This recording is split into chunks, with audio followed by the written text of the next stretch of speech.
Yeah, so I'm yesterday saw the Arco Arena demo pictures going around. Right. And you know, folks like Isaiah Thomas, DeMarcus Cousins, a few others that played there posted memories or thoughts on it. And, you know, a lot of people chimed in. Now, Jason, I might be the most sentimental Kings guy in the city. And if not, I'm certainly on the list when it comes to tradition, good or bad, sentimentality, marking dates. But like I think I'm done with the Arco thing. Like, it's been closed forever. Right. We did the like last game thing, and then we did the goodbye after that, and then we did the broadcast from there. Right. That was awesome. And one thing that this has brought up, and I mean, reminiscing's fine, but also let's remember reminiscing a building where there were like some really great moments, but almost all like not great moments. I'm still convinced that there's a curse on that building somewhere, somehow.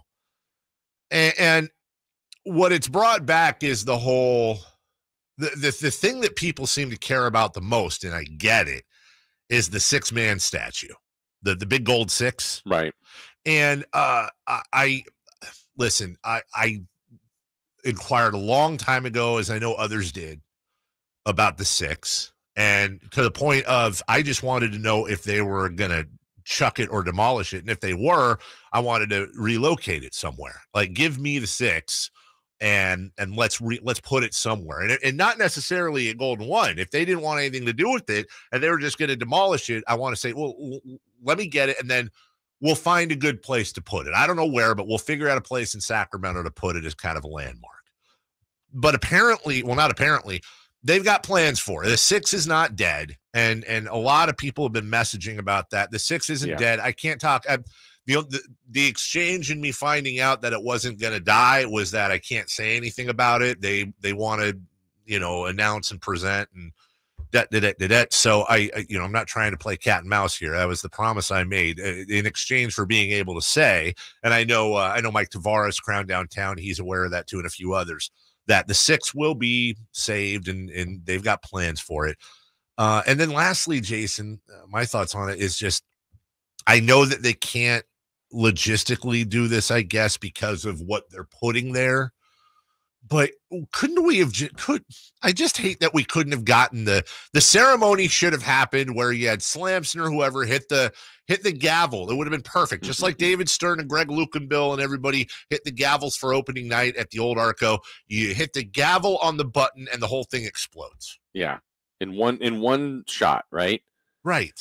But I'm with you on the farewell game, the final game there was awesome. The Kings won for whatever that's worth, but it was all the people that came back, all the memories, all the people that helped build that building literally and then make the memories of that building. So that was awesome.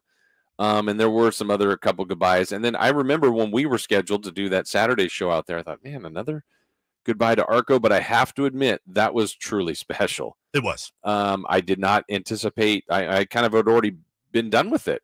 And when I drove up, I remember the flood of emotions going, oh, man, I didn't anticipate this, but this has taken me back to a place where I spent a lot of my life in that building.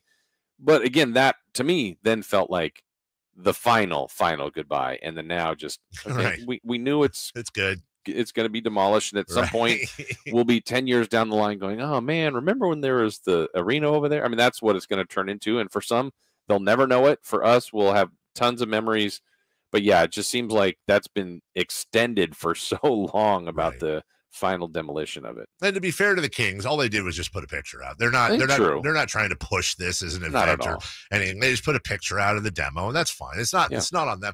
And to you bring up a great point about that broadcast we did out there, the big goodbye when Vlade and everybody, a lot of ex-players were out there, and we got a chance to talk to him and Jerry and so many of the and all the fans that got all that swag. Yeah, so that's what I was going to say. So on the good note, I thought the Kings did such a tremendous job in what was almost an impossible situation, just things that you wouldn't think of, like running power to a place that hasn't had power forever.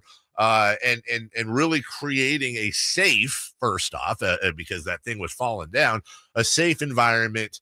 And the way they did it was fantastic. And a lot of fans got to go through and see everything. And I wasn't really looking forward to that broadcast just because, to your point, like I thought we kind of did all this and what are we going to do? But then you get there and the way they did it, where they had old calls coming through the speakers and you had so many different people there making speeches and reminiscing. It actually turned out to be kind of a heart tugger, and that was awesome.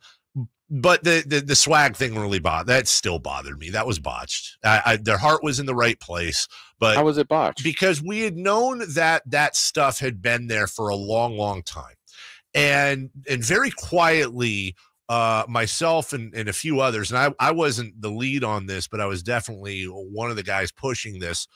We had an idea that we wanted to pull off, which was we wanted to have the biggest NBA yard sale ever. We wanted to take, and we're all willing to volunteer our time to take inventory of things, to kind of take all the massive amount of stuff that they had there. And they had some amazing things there. I mean, really amazing, not just, random players' pants. Like they had some really cool stuff, from shoes to programs to, some stuff was worth, I would bet was worth a good amount of money. Right. And the idea is that we would inventory the whole thing, which would have been a huge undertaking. And then we kind of sort it out based on value, whether it's sentimentality or actual value. And we create rows. And then people would show up and there'd be food trucks and music, and it would be a Saturday, Sunday thing all day, weather, being great, nice time of year. And the idea is we would have a yard sale, and instead of giving it all away, and nobody be getting gouged or anything, but what we wanted to do is create a yard sale where we were able to sell not just to Kings fans, but you had people coming in, and this is what happened. You had people coming in that weren't Kings fans at all, that were just looking to eBay stuff. We wanted to create the yard sale and then take all the proceeds and put them, give them to the Kings Foundation. So gotcha. It was a big charitable. We wanted to do this big charity thing. And by the way, I'm not taking a shot at the Kings in the sense that I understand the undertaking was massive, but still, it's kind of like how the RV itself was never bought, and then they ended up buying an RV, like 2 months later, which is more than the original one would have cost. That was one of those things I wish we could go back and redo. We could have raised a lot of money for a lot of good causes. It would have kept, though, Jay Mars from getting random players' pants. Jay, whose pants did you get? Oh, no, that's right. It doesn't say, but it was a tall player. Okay. I can give you that. Confirmed. Okay, hold on. I know you'll be honest. Did you try them on? Yes. And how far did they go to your nipples? Oh, they went above. If I could have, I could pull them up above my shoulders, high head level. And still have the legs. Oh, yeah. And you don't know whose they were. No, it doesn't say, unfortunately. But he's got them. Yeah, there were some people pulled. And listen, it was cool. I love, if we couldn't have done the yard sale, I love that Kings fans had the opportunity to. I saw a lot of people either that I knew or I just recognized, and some I didn't know or recognize, but I knew where I could see them in their old school Kings swag, and it did make me feel really good to see them walking out of there with stuff. But from what I understand, a lot of it was a free for all. A lot of it was just open up and let's go, and people. There was no limit. I also thought they should have, and I don't know, maybe they did this. I don't think they did though, where you get a bag. And it's just whatever you can put in the bag, and that's it. You're not allowed. You had people walking out with armfuls of shirts and stuff like that. And then by the time a lot of people got there, it had just been picked clean, and they were walking away with "Let's Go Kings" placard with the old KHTK logo on it. But seeing a lot of fans walk out there with that stuff, that was cool. And then somebody joining us a bit late on the text line, but not everybody listens at the same time, said, quote, "There's a touchy subject, but where's the 6-man statue?" We covered that earlier at the top of the segment. I know where it is. I was sworn to secrecy, but I can tell you, and that was the only deal I made. I just want to be able to help tell fans that don't freak out. There's plans for it, and at some point, whether it's in the near or distant future, they're gonna unveil that. So. It's in front of Dave's house. I mean, as much as I'd be for that, I wouldn't for obvious reasons. But I don't know what the specific plans are other than they have plans, because I just wanted to know if there were plans. That's all I care about, is that it wasn't destroyed. I hope that it's a Golden One.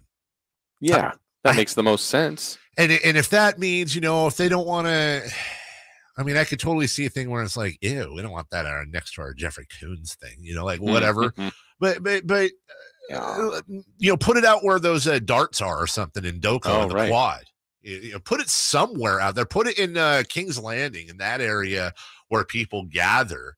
But I hope it's not like behind a bush in the corner of the thing, and it's like peeking over, and it means a lot to a lot of people because it represents, listen, as crappy as this team's been historically, it represents the best part about this team. Absolutely. That's the fans. We'll take a break. When we come back, the news, the notes, the celebrity birthdays, who is